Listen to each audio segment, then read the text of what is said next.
अरे आओ आओ बहादुर लाल, सब ठीक है ना? कैसे आना हुआ? घर बार सब ठीक है ना? वो वो कुछ पैसों की जरूरत थी, बीज और खाद खरीदने के लिए।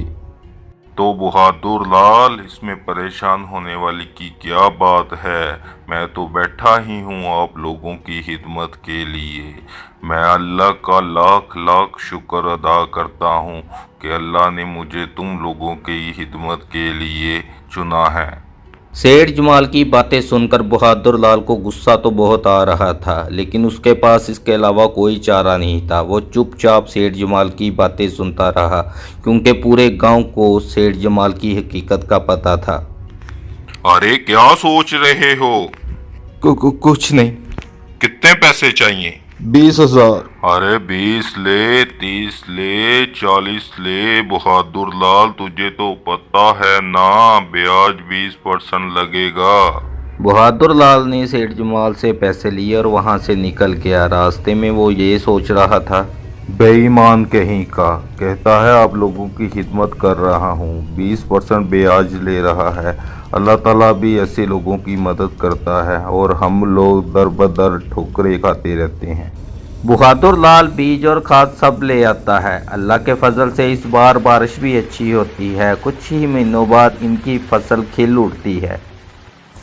देख रही हो ना बुशरा, ये खिलखिलाती फसल एक किसान की मेहनत का ये फल है। अल्लाह ने इस बार हमारी सुन ली।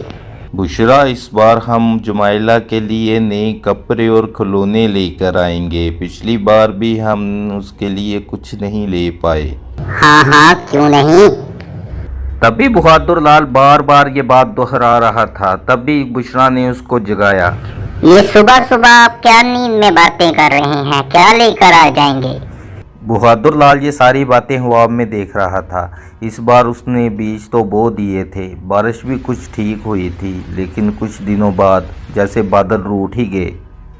पूरे गांव के किसान एक बार फिर से परेशान हो गए। अगर बारिश ठीक से ना हुई तो फसल बर्बाद हो जाएगी।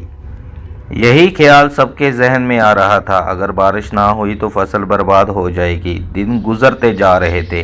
आखिरकार वही हुआ जिसका डर था। बादल का नामो निशान नहीं था। इस साल भी उतनी बारिश नहीं हुई जितनी ज़रूरत थी। बारिश ना होने की वजह से सारे किसानों की मेहनत बर्बाद हो गई। लेकिन इस बात की फिक्र सेठ जमाल को कहाँ। वो गांव वालों से अपने पैसे लेने के लिए निकल पड़ा।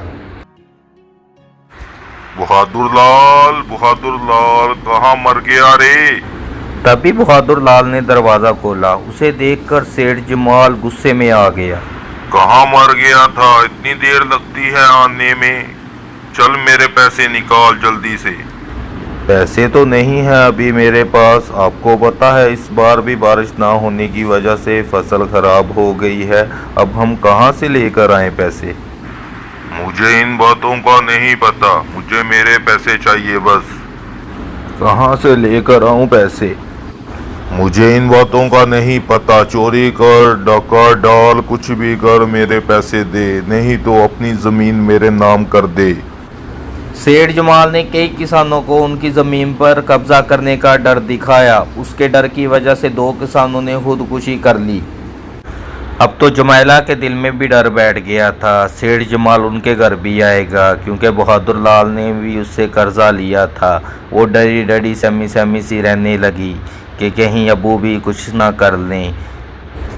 एक रात की बात है, सभी लोग सो रहे थे। बहादुर लाल सभी लोगों को छोड़कर घर से बाहर चला गया। जब बहादुर लाल घर से बाहर जा रहा था तभी जुमैला की आंख खुल गई। उसने बहादुर लाल को इतनी रात बाहर जाते हुए देखा तो वो डर गई। माँ, अब्बू इतनी रात को घर से बाहर क्यों जा रहे हैं? कहीं अब्बू भी तो तभी जुमैला को कुछ समझ में नहीं आ रहा था वो क्या करे। तो वो तभी बहादुर लाल के पीछे पीछे जाने लगी।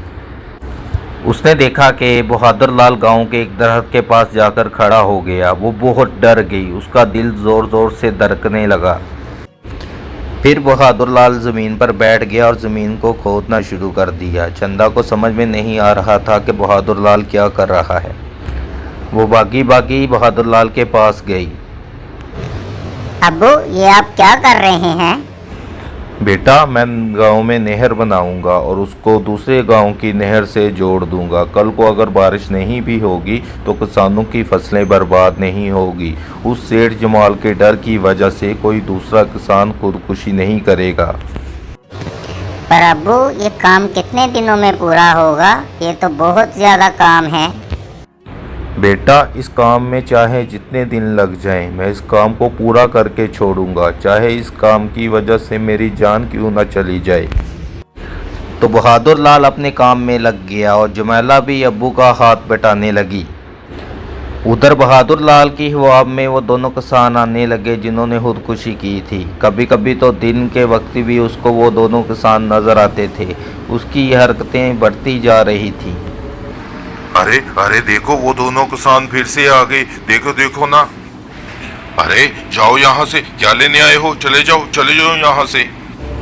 सेठ जमाल की ये पागलों वाली हरकतें बढ़ती जा रही थीं। दिन गुजरते जा रहे थे, फिर पता नहीं अचानक सेठ जमाल कहीं चला गया। किसी को उसका कुछ पता ना चला। उधर बहादुर लाल अपने काम में लगा रहा। पहले तो गांव वाले बहादुर लाल को पागल समझ रहे थे, फिर आहिस्ता आहिस्ता वो भी बहादुर लाल के साथ काम में लग गए। बहादुर लाल ने और सभी गांव वालों ने मिलकर एक नामुमकिन काम को मुमकिन कर दिखाया। आज उस गांव में एक बहुत बड़ी नहर है। अब हर साल किसानों की फसलें खिलखिलाती हैं। बहादुर लाल के जज्बे ने पूरे गांव को एहसास दिलाया कि अगर मेहनत करो तो उसका फल मिलता है। परेशानी में कभी भी इंसान को हार नहीं माननी चाहिए। तो इस कहानी से हमें ये सबक मिलता है कि इंसान की मेहनत कभी रायगा नहीं जाती। अल्लाह ताला इंसान की मेहनत का फल उसे ज़रूर देता है। इंसान को अपने मुश्किल वक़्त में कभी भी हार नहीं माननी चाहिए। मुश्किल वक़्त का डट के सामना करना चाहिए।